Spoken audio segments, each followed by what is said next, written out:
ముద్ర కేంద్రంలో రాష్ట్రపతి పేరు మీదనే వస్తుంది. ఇవాళ బీసీ రిజర్వేషన్ల అంశం ఇది రాష్ట్రానికి సంబంధించిన అంశం కాదు. ఇది రాజ్యాంగానికి సంబంధించిన రాజ్యాంగ సవరణకు సంబంధించిన ఆ రాజ్యాంగ సవరణ బాధ్యత హక్కు పార్లమెంటుకు ఉంటుంది తప్ప శాసనసభలకు ఉండదు. నేను అదే అంటున్నా. మరి ఇంత అవగాహన ఉన్నటువంటి పార్టీ మరి 42% ఇస్తా అంటే జనరల్గా ప్రజలు నమ్ముతారు. కానీ దీని వీళ్ళ డ్రామా ఢిల్లీలో జంతర్ మంతర్లో ధర్నా చేసినప్పుడే అర్థం కావాలి చాలామందికి. ఎందుకో ధైర్యం చేయలేకపోయినారు. ఒకవేళ రేవంత్ రెడ్డి గారికి రాష్ట్రంలో ఉన్న కాంగ్రెస్ పార్టీకి 42% అమలు చేసే సత్తానే ఉంటే ఎందుకు జంతర్ మంతర్ దగ్గర ధర్నా పోయింది అనేది అర్థం కావాల్సి ఉండాలి. మంత్రులు షెడ్యూల్ వచ్చిన తర్వాత మంత్రులు స్వయంగా మాట్లాడినారు. ఏ పార్టీ వాళ్ళు కూడా మీరు కోర్టుకు వెళ్ళకండి, మాకు సహకరించే ప్రయత్నం చేయండి.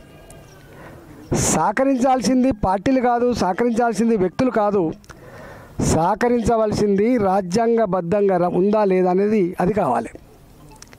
ఒక మంత్రి గారేమో మేము కోర్టు తీర్పు వెలువడిన తర్వాతనే నోటిఫికేషన్ ఇస్తామని కూడా చెప్పిండ్రు. కానీ జడ్జిమెంట్ రాలేదు. తీర్పు రాకముందే ఆధారబాధర నిన్న పొద్దున నామినేషన్ల ప్రక్రియ సురువైద్దని చెప్పి నోటిఫికేషన్ ఇచ్చినట్టుగా వాళ్ళే ఇచ్చుకున్నారు. దాంతో ఎంత అబాస్పాలయంలో దాన్ని బట్టి అర్థం కావాలి. నేను ఒకటే ఈ సందర్భంగా విజ్ఞప్తి చేస్తున్నా. కొన్ని బీసీ సంఘాలు జీవితాంతం బీసీల హక్కుల కోసం కొట్లాడే సంఘాలు ఏవైతున్నాయో నాయకులు కూడా ఎవరైతున్నారో నేను వాళ్ళకు వినమ్రంగా విజ్ఞప్తి చేస్తున్నాను. ఇవాళ మనకు అనేక మంది న్యాయ నిపుణులు ఉన్నారు. జస్టిస్ ఈశ్వరయ్య గారు కుండ బద్దలు కొట్టినట్టు చెప్పిండ్రు. ఇది నిలిచేది కాదు, ఇట్లా చేయడం భావ్యం కాదు, ఎవరిని మోసం చేస్తారు, వెనుకటి రోజు కాదు, ఎడ్డి తెలంగాణ కాదు ఇది, గుడ్డి తెలంగాణ కాదు ఇది. ఇవాళ ప్రతి ఇంట్లో గుడిసెల్లో కూడా చదువుకున్న పిల్లలున్నారు. రాజ్యాంగం పట్ల ఇంత అవగాహన ఉంది, చట్టం పట్ల ఇంత అవగాహన ఉంది, మీరు ఈ పని చేయొద్దని చెప్పిండ్రు. అయినా కూడా ఎందుకో ఇవాళ కొంతమంది సంఘాల నాయకులు కానీ సంఘాలు కానీ ఏదో బీజేపీ వ్యతిరేకిస్తుంది, లేకపోతే ఇంకోళ్ళు వ్యతిరేకిస్తారు. ఈ వాదన పసలేని వాదన, గుర్తుపెట్టుకోండి. ఈ వాదన పసలేని వాదన.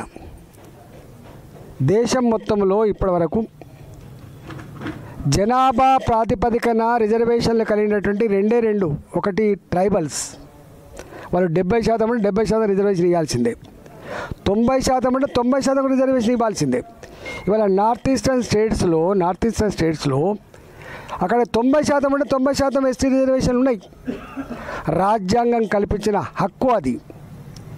ఇవాళ దేశవ్యాప్తంగా ఇవాళ ఏ దళిత బిడ్డలు అయితే ఉన్నారో, షెడ్యూల్ క్యాస్ట్ వాళ్ళు ఎవరైతే ఉన్నారో వాళ్ళు కూడా ఎంత జనాభా ఉంటే అంత రిజర్వేషన్ కల్పించాలి.